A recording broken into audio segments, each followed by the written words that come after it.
दोस्तों नमस्कार। आशा है कि आप अच्छे होंगे, आपका दिन खुशी से बीते। इसी के साथ हम इस वीडियो को शुभारंभ करते हूँ। मैं हूँ विजय कुमार पाल। मैंने 10 किताबें लिखी हैं, जिसमें लेमेंट of Sinjar bye Vijay Kumar Pal, जिसमें यजीदी औरतों की दुर्दशा हुई, कुरान की आयतों को पढ़कर किस तरह उनको बेचा गया। दूसरी है ब्लेंडर ऑफ ब्लास्फेमी के नाम पर किस तरह भारत में हिंदुओं को और गैर मुस्लिमों को सताया जा रहा है। और ये अन्यायपूर्ण क्रूर न्यायपालिका, जिनके बहुत सारे न्यायाधीश जो कि नकली न्यायाधीश हैं, जो कि कॉलेजियम सिस्टम से चुने हुए हैं, जो फ्रॉड वाले हैं, फ्रॉडिस्ट न्यायाधीश हैं, फ्रॉडी हैं, उनके फैसलों को जनता मानने को मंजूर है। इसमें आदरणीय नरेंद्र मोदी जी भी कुछ नहीं कर रहे हैं। तो भारत एक बनाना स्टेट बन चुकी है कानून के हिसाब से, क्योंकि जो जैसा इंटरप्रिटेशन करना चाहता है जज वैसा ही कर देता है, वैसा ही फैसला दे देता है। तो दोस्तों आज जो नूपुर शर्मा, वो हम ब्लास्फेमी पर बात करेंगे। नूपुर शर्मा ने जो बोला था वो इनकी हदीसों में लिखा है, वो कुरान में लिखा है, हदीसों में लिखा है। आयशा की उम्र कितने साल की थी, ये बड़ा ही ऑथेंटिकेट और सही सही बुखारी में, जो कि बहुत ही ऑथेंटिक हदीस है, जिसको हसन हदीस भी कहते हैं। तो मेरी समझ में नहीं आता कि दिल्ली पुलिस ने क्यों नूपुर शर्मा के खिलाफ FIR करी। और कोई भी व्यक्ति FIR कराएगा सच्चाई बोलने पर, दिल्ली पुलिस FIR कर देगी। क्या दिल्ली पुलिस कमिश्नर आंखों से अंधा था या कोई अन्य दबाव था? क्या वो जज वो अंधा था जो कि नूपुर शर्मा को रिमूव कर रहा है, कह रहा है आपकी वजह से गुंडागर्दी हुई? मैं उस जज से पूछना चाहता हूँ, जो भी जज हो XYZ, मुझे कोई मतलब नहीं है कौन था वो, मैं उससे पूछना चाहता हूँ कि तेरे में थोड़ी बहुत अकल है? तू सुप्रीम कोर्ट का जज बन गया, तैने कुरान को पढ़ा, तैने हदीसों को पढ़ा। ये जितनी भी गुंडागर्दी हो रही है, ये क्या नूपुर शर्मा की वजह से पूरी दुनिया में हो रही है? पाकिस्तान में हिंदुओं को सताया जा रहा है नूपुर शर्मा के बोलने से पहले। दूसरी बात यह है, अगर नूपुर शर्मा ने सही बोला, वो हम भी सही बोलेंगे। और तुम अब के गिरफ्तार करो तो हमारी काफिर इंटरनेशनल आर्मी तुमको वो सबक सिखाएगी कि तुम्हारी 7 पीढ़ियाँ, 7 पुश्त जज्जी में आने से डरेंगी, क्योंकि आपने तो नक्सलियों के बाप हो गए हो। हम नक्सलियों को मार देते हैं कि वो देश विरोधी कार्य कर रहे हैं, क्या ये जुडिशरी देश विरोधी कार्य नहीं कर रही? और नूपुर शर्मा को बीजेपी जैसी कायर पार्टी, जो कायरों का एक समूह है, हिंदू, आपको ये नहीं समझना चाहिए कि ये बीजेपी आपकी रक्षा करेगी और RSS आपकी रक्षा करेगा। ये बहुत बड़ा कायरों का समूह है।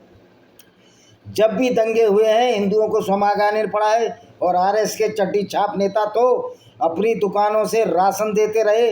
और लड़ने कौन आए? हमारे, जिनको ये दलित भाई कहते हैं, हमारे वाल्मीकि भाई, हमारे खटीक भाई और हमारे OBC के भाई लड़ने आते हैं। और ये चड्डी साहब, ये बनिया छाप RSS के लोग दुकानों में राशन पासन बांटते हैं और तुमको झोंकते हैं आग में। तो RSS की भी बात नहीं करना हमें, सुप्रीम कोर्ट की भी बात नहीं करना, कि सबसे बड़ी अदालत सच्चाई की अदालत है, और हमें ऐसे नकली जजों से कोई भी डर नहीं लगता। अभी शर्मिला पनौती को गिरफ्तार किया गया। वो न शुक्रा जज, जो कि गुड़गांव में बैठता है, उसको ट्रांजिट रिमांड दे दिया, बजाय के ट्रांजिट उसको बेल मिलती। तो इस तरह जो नकली जज हैं और इन नेताओं का कॉलेजियम सिस्टम से साठगांठ है कि तुम हमको चुनो, हम तुमको चुनेंगे। तो नूपुर शर्मा ने कुछ नहीं गलत बोला, वही मैं आज बोलने जा रहा हूँ। हिम्मत है तो FIR करें। और मैं इनके ऑथेंटिक ग्रंथ हदीस, सही बुखारी की हदीस से ही बोलने जा रहा हूँ। आपको चैलेंज दे रहा हूँ मैं, क्योंकि पूरी दुनिया के काफिरों को अब एकजुट होकर भारत की न्यायपालिका या पूरी दुनिया की न्यायपालिका या यूनाइटेड नेशन में जो गुंडागर्दी हो रही है, जिस तरह इस्लामिक गुंडागर्दी को यूनाइटेड नेशन आगे बढ़ा रहा है, उसके खिलाफ हमें युद्ध करना पड़ेगा। चाहे सशस्त्र युद्ध हो, चाहे विचारों का और तर्क का युद्ध हो, हम उसके लिए तैयार हैं। क्रांति इसी तरह आती हैं। और अगर पब्लिक में, बहुसंख्यक वर्ग में, हिंदुओं में क्रांति आ जाए तो इन नकली जजों की औकात नहीं कि वो फैसले खिलाफ दें। हाँ, ये नकली जज हैं, कॉलेजियम से चुने हुए फ्रॉड जज हैं। मैं तो कभी इनसे मुकदमा नहीं लड़ाऊंगा, ना इनकी बात मानूंगा, क्योंकि आप लोगों का सहयोग हमको चाहिए।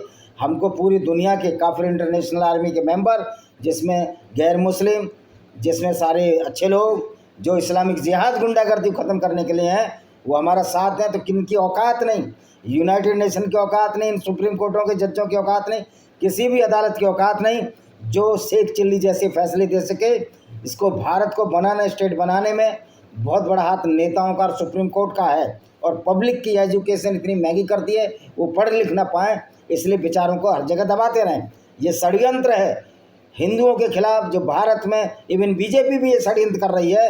अगर बीजेपी में ताकत थी, दिल्ली पुलिस उसके अंडर थी, फिर नुपुर शर्मा के खिलाफ एफआईआर क्यों बनाई? क्या लोगों को चूतिया बनाना चाहते हो, अपीजमेंट करना चाहते हो? जिस तरह नरेंद्र अली साहब ने ईदी दी लोगों को, उन विचारधारा के मानने को वालों को जो इस्लामिक गुंडागर्दी करते हैं, जो जिहाद असगर यानी टोटल गुंडागर्दी, फुल टू फुल डिक्टेटरशिप। तो आइए आज नुपुर शर्मा का केस को फिर उठाते हैं। शमिष्ठा पनौली ने अगर किस भाषा का प्रयोग किया, उसका गाली गलौज का किया, उसके लिए सज़ा होनी चाहिए थी, लेकिन उसने अगर सच बताया उसके लिए क्या सज़ा? नुपुर शर्मा ने तो गाली गलौज का भी प्रयोग नहीं किया था। और तुम्हारे पैगंबर की गुस्ताखी क्या है? अगर हम पैगंबर की तुम्हारी की सच्चाई बता रहे हैं तो ये तो सवाब मिलता है। तो इस्लाम में इसको तो बहुत अच्छा माना गया है कि हम पैगंबर की सुन्नत पर तो नहीं चलेंगे। पैगंबर की जो सुन्नत है, शिक्षा है, वो तो फुल गुंडागर्दी उस पर नहीं चलेंगे। लेकिन अगर हम आपके कुरान और हदीसों का प्रचार कर रहे हैं तो ये तो हमको सवाब मिलेगा तुम्हारे अल्लाह से, नकली अल्लाह। हालांकि मैंने सिद्ध किया कि अल्लाह नकली है। तो ये जो फ्रॉड चला है मोहम्मद के नाम पर, अल्लाह के नाम पर, और इस पर के नाम पर जो गुंडागर्दी चली है, अब इसको हम चलने नहीं देंगे। हम गेटोज़ में, हम मोहल्लों में, गली गली स्ट्रीट में ऐसी गुंडागर्दी जो जिहाद असगर, जो इस्लामिक गुंडागर्दी, उसके खिलाफ लड़ेंगे। और सैफुल्लाह कसूरी और तुम्हारा ये हाफिज़ सईद, इसको हमारे काफिर इंटरनेशनल आर्मी का कोई आदमी इसको ज़रूर जन्नत और पहुंचाएगा और 72 हूरों के साथ गधे पर बैठा कर भेजेगा। वहाँ 72 हूरें तो हैं नहीं, वहाँ इसको सड़ जाएगा, गल जाएगा, मर जाएगा पाकिस्तान में कहीं। ना मोहम्मद को 72 हूरें मिलेंगी, ना किसी को 72 हूरें मिलेंगी। ये जो मूर्खता का जो तुमने पैमाना है, इसको फेंको। और अब तुम्हारी जिहादी असगर की इस्लामिक गुंडागर्दी को हम चलने नहीं देंगे। ये हमारा दावा है। आप हमारा एक आदमी मारोगे, पहलगाम में 26 मारे, अभी ये आर्मी काम करेगी, अब हम आपके 26,000 आदमी मारेंगे। इसके लिए हमारे सारे काफिर इंटरनेशनल आर्मी के लोग तैयार रहे। इस्लामिक आतंकवाद के खिलाफ हमको पूरी लड़ाई लड़नी है, नहीं तो ये दुनिया बर्बाद हो जाएगी।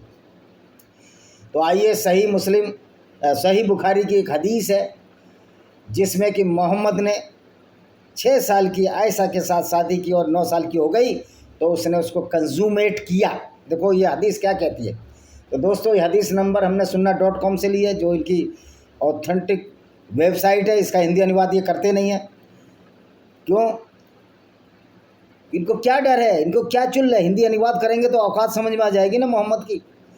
दैट द प्रॉफिट मैरिड, ये नैरेटेड आयशा कहती है, जो मोहम्मद की पत्नी बनी, आयशा बिन्त अबू बकर, जो कि अबू बकर सिद्दीकी जो पहला खलीफा था, जो मूर्ख खलीफा था, जिसने अपने 6 साल की नन्ही सी बेटी 51 साल के बाबे को दे दी। तो क्या कहती है? That the profit married her, profit ने उससे शादी की वहन सी वाज 6 ईयर ओल्ड, जब वो 6 साल की थी। And he consummated his marriage वहन सी वाज 9, और जब उसने उस मैरिज को कंज्यूमेट किया तो वो 9 साल की थी। And then she remained with him for 9 years, और उसकी मौत, मोहम्मद की मौत के समय तक, जो बात 632 में हुई थी, उस समय वो 18 साल की थी, यानी कि उसकी शादी 9 साल चली। अब इसकी शादी कब हुई? 632 और 9 साल, 623 में इसने शादी की मोहम्मद ने, जब ये 51 साल का था। और उसकी डेथ तक चली। ये है सही अल बुखारी की हदीस नंबर 5133, बुक 67, हदीस 69। अल बुखारी 5133, बुक 67, हदीस 51-9। इससे अगली हदीस पढ़ते हैं, क्या कहती है? इससे 51-34 क्या कहती है? सही अल बुखारी बुक 67 हदीस 70 क्या कहती है? दैट द प्रॉफिट मैरिड हर, ये नैरेटेड आयशा, ये आयशा ही बता रही है कि प्रॉफिट ने, सो कॉल्ड प्रॉफिट, मेरा तो ये प्रॉफिट हो ही नहीं सकता, ने उससे जब शादी की, वह सी वाज 6 ईयर ओल्ड, जब वो 6 साल की थी। और ही कंज्यूमेटेड हिज मैरिज, और उसने उस मैरिज को कंज्यूमेट किया, यानी उसके साथ इंटरकोर्स किया, जब वो 9 साल की थी। हिसाम सेड, हिसाम कहता है, आई हैव बीन इन्फॉर्म्ड, मैंने सूचित किया, that Ayesha remained with the profit for 9 years for until his death, कि आयशा उसके साथ पत्नी की तरह 9 साल की रही, यानी कि जब ये 18 साल की थी, ये विधवा हो गई और मोहम्मद चला गया सारे अपने कुकर्म करके सो कॉल्ड जन्नत में, जो कि जन्नत उसको कभी मिलेगी नहीं, क्योंकि ना जन्नत का तस्वुर है ना हेवन का। और आप ये समझिए कि जन्नत उन लोगों को मिलेगी जो लोग लोगों के साथ बदतमीजियाँ करते हैं, जो गैर मुस्लिमों के साथ लूटपाट को भी सही ठहराते हैं, उनको जन्नत मिलेगी। ये आपको सोचने समझने की बात है। और देखिए कौन सी एक हदीस और पढ़ लेते हैं। चल भाई हदीस, रुक जा यार।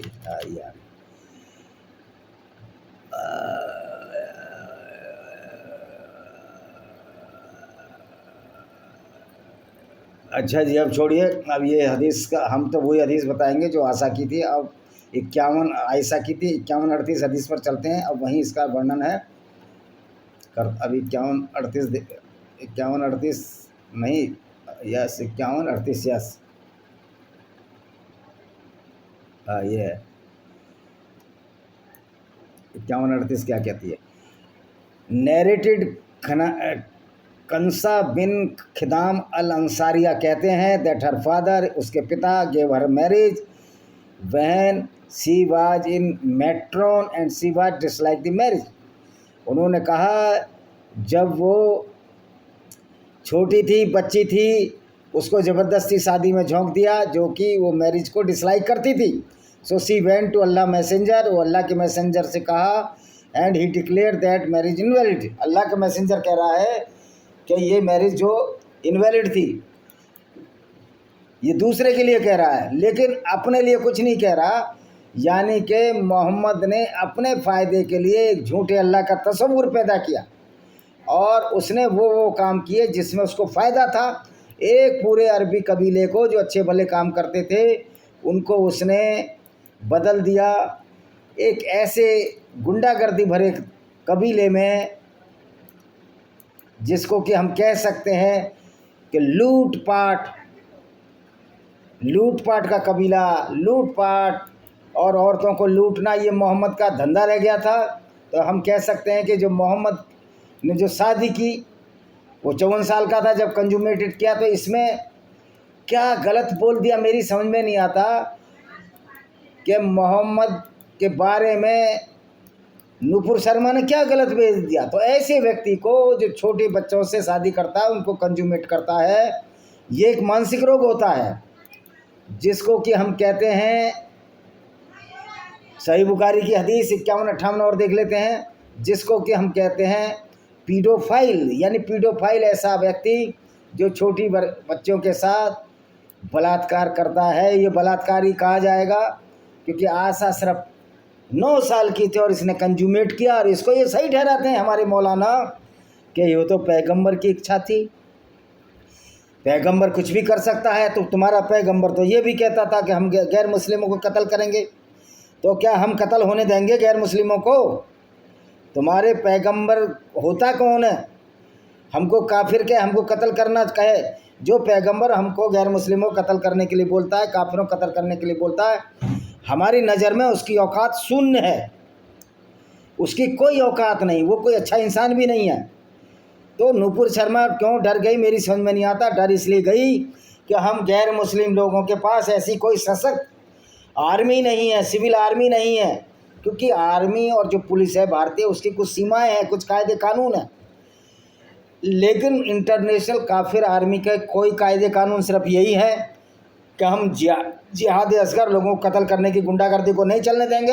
अगर एक गैर मुस्लिम मारा जाएगा इन जिहादियों के साथ, तो हम एक का रेशियो 1000 के साथ बुलाएंगे, जिस तरह की इजराइल बुला रहा है।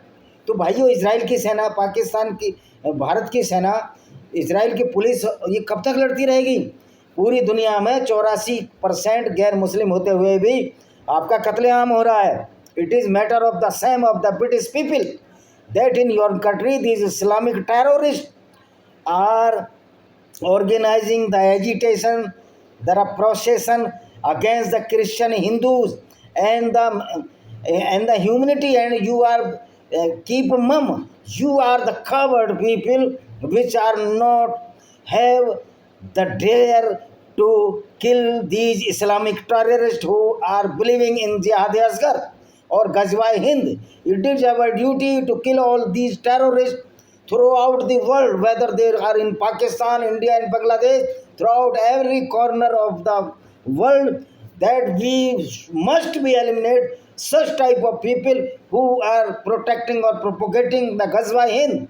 I would like to inform our member of the Kafir International Army, please eliminate the Zaid Hamid, the red topi, lal topi in the Pakistan. If you are a sincere the member of this army, who are not bearing the atrocity against the non-Muslim by these Islamic terrorists or the Islamic goons or the Islamic goonism or the hooliganism. So first our target is to kill the Zaid Hamid or the Lal Topi, then the Saifullah Kasuri, the Hafiz Saeed family and Masood Azhar family, and if any terrorist in the Kashmir, we must eliminate such type of Islamic terrorists and those people which are involved in the killing of the Pahalgam Hindus or the non-Muslims. Though a Muslim was killed by these Islamic terrorists, but our aim to kill all the terrorists in the Kashmir. Now we have to search every people which is following the Islam and the following the doctrine of the violence and is eager to kill the non-Muslim in the name of the religion. Our army must eliminate. We have to eliminate such Islamic goons in the Jammu Kashmir and throughout every city of the India, Bangladesh and Pakistan, because our army is so powerful. I hope that our member of the International Kafir Army will eliminate the Saifullah Kasuri, Hafiz Saeed and his family, and those people who are supporting the Hafiz Saeed and are going to the procession or the procession which are being organized by these terrorists. These people also will be eliminated because they are propagating the war against the non-Muslims, propagating the war against the human values. So एक दूसरी हदीस है जो कि सही अल बुखारी की है 51-58 book number 67 हदीस 93 क्या कहती है? नैरेटिक उर्वा जो मोहम्मद का एक साथी था, उर्वा क्या बोलता है? The profit road the marriage contract. Profit ने मैरिज कॉन्ट्रैक्ट यानी निकाहनामा लिखा विद आयशा के साथ वाहिल सी वाज 6 ईयर ओल्ड, जब वो 6 साल की थी, एंड कंज्यूमेटेड हिज मैरिज और अपनी मैरिज को कंज्यूमेट किया, उसके साथ अनाचार किया क्योंकि बच्ची थी with her while she was 9 years old, जब वो 9 साल की थी. सी रिमेंड विद हिम और 9 ईयर्स टिल डेथ, और 9 साल उसके साथ शादी में रही, यानी कि 18 साल की उम्र में विधवा हो गई. तो भाई नूपुर शर्मा ने इसने क्या गलत बोल दिया?